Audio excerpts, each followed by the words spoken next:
আসসালামু আলাইকুম, welcome to my channel Lina's cooking and blog. এখন কিন্তু ভরা আমের মৌসুম চলছে।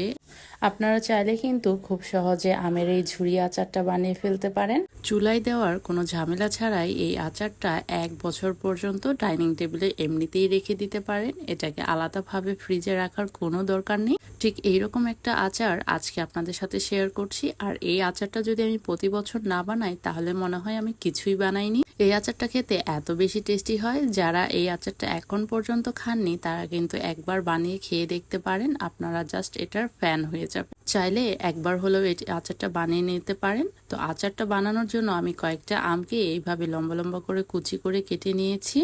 এবার এর মধ্যে আমি দিয়ে দিচ্ছি 1 কাপ পরিমাণ পেঁয়াজ কুচি, আধা চা চামচ দিয়ে দিচ্ছি হলুদ গুঁড়া, 1 চা চামচ মরিচ গুঁড়া, আর 1 চা চামচ দিয়ে দিচ্ছি 5 ফোড়নের গুঁড়া, আধা চা চামচ দিয়ে দিচ্ছি বিট লবণ, 1 চা চামচ দিয়ে দিচ্ছি সাধারণ লবণ, 2 টেবিল চামচ চিনি। চিনিটা কিন্তু আচারটাকে মিষ্টি করবে না, একটা নতুন স্বাদ যোগ করবে। 2 টেবিল চামচ দিয়ে দিচ্ছি সরিষা বাটা। সরিষা বাটা না থাকলে আপনারা চাইলে কাসুন্দিও এখানে অ্যাড করতে পারেন। দিয়ে দিচ্ছি 1 টেবিল চামচ সরিষার তেল। এবার সবকিছু আলতো হাতে আমি মাখিয়ে নিচ্ছি। বেশি জোরে মাখাবেন না, তাহলে কিন্তু এখান থেকে পানি উঠে আসবে। তো আলতো হাতে আমি সবগুলো মেখে নিচ্ছি। আলতো করে মাখানো হয়ে গেছে। এবার আমি একটা ট্রেতে এটাকে শুকাতে দিব। এখানে আমি একটা গোল ট্রে নিয়েছি। এটার মধ্যে আমি এই আমগুলোকে পাতলা করে ছড়িয়ে দিচ্ছি। যতটুকু সম্ভব পাতলা করে দিতে হবে, তাহলে কিন্তু খুব তাড়াতাড়ি শুকিয়ে যাবে। এভাবে আমি ট্রেতে পাতলা করে ছড়িয়ে নিচ্ছি। এবার আমি এটাকে রোদে শুকোতে দিচ্ছি।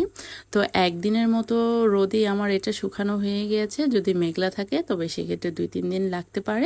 একদিন কড়া রোদে শুকানোর পরে আমার এই ঝুড়িগুলো এই অবস্থায় চলে আসছে। এটা কিন্তু বেশ সফট আছে এবং শুকিয়েও গিয়েছে। এবার ট্রে থেকে আমি সমস্ত আমের ঝুড়িগুলো উঠিয়ে নিচ্ছি, যেহেতু এটা হালকা লেগে গিয়েছিল।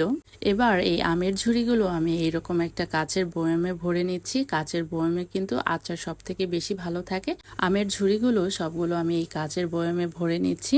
এইবার ভরা হয়ে গেলে আমি একটা সরিষার তেল রেডি করে নিচ্ছি। এর জন্য প্যানে আমি দিয়ে দিচ্ছি 250 ml এর মতো সরিষার তেল। তেলটা গরম হয়ে আসলে এখানে আমি 4-5টার মতো শুকনা মরিচ কুচি করে কেটে নিয়েছি, সেই শুকনা মরিচটা দিয়ে দিচ্ছি। আর সাথে দিয়ে দিচ্ছি 5 ফোড়ন। এই 5 ফোড়নটা দেওয়ার পরে এটাকে আমি হালকাভাবে নেড়ে নিচ্ছি। তেলটা কিন্তু ফুটতে শুরু করছে। এবার আমি সেই কাচের বয়ামে এই তেলটা ঢেলে দিচ্ছি, যেটার মধ্যে আমি আমের ঝুড়িগুলো রেখেছিলাম। তেলটা রাখার পরে এই অবস্থায় চলে এসেছে। দেখতেই পাচ্ছেন কত সুন্দর লাগছে দেখতে। খেতেও কিন্তু মাশাআল্লাহ অনেক ভালো হবে। এইভাবেই কিন্তু আমের ঝুরি আচারটা বানিয়ে ফেলতে পারেন। আর এই আচারের মধ্যে কিন্তু কোনো প্রকার ভেজা চামচ দেওয়া যাবে না, তাহলে কিন্তু আচারটা বেশি দিন ভালো থাকবে না। আর এই কাচের জারটা কিন্তু অবশ্যই ভালো করে ধুয়ে রোদের মধ্যে শুকিয়ে নেবেন, তাহলেই কিন্তু আচারটা অনেক দিন ভালো থাকবে। আর এই আচারটা কিন্তু আপনারা নর্মালিই রাখতে পারেন, কোনো ফ্রিজে রাখার প্রয়োজন নেই। আশা করছি এই ঝুরি আচারের রেসিপিটা আপনাদের অনেক অনেক ভালো লেগেছে। যদি ভালো লেগে থাকে তবে অবশ্যই লাইক, কমেন্ট এবং সাবস্ক্রাইব করতে ভুলবেন না। আজকে তবে এ পর্যন্তই। আবার দেখা হবে যে কোনো একটা রেসিপির সাথে। আজকে তবে এ পর্যন্তই। আল্লাহ হাফেজ।